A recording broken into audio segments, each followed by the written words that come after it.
Tila lumayo na si AZ kay Ralph, ni hindi niya kayang tingnan ang aktor sa kanyang mga mata habang sila naghuhugas ng pinggan.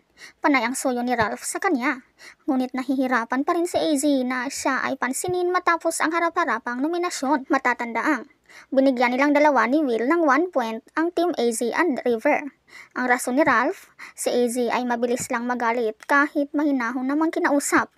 Matapos ang harap-harapang nominasyon ay bumuhos ang emosyon ni AZ na hindi inagalang ang taong kanyang pinakagusto. Siya din pala ang maglalagay sa kanya sa alanganin.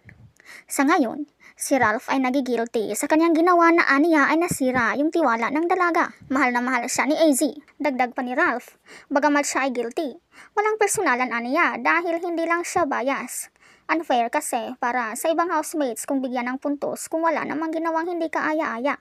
Hindi lang si Ralph ang patas, maging si Mika kay Bianca, maging si AZ kay Shuvi na sobrang mahal ang isa't isa. Ito ang clips na hindi na niya pinansin si Ralph.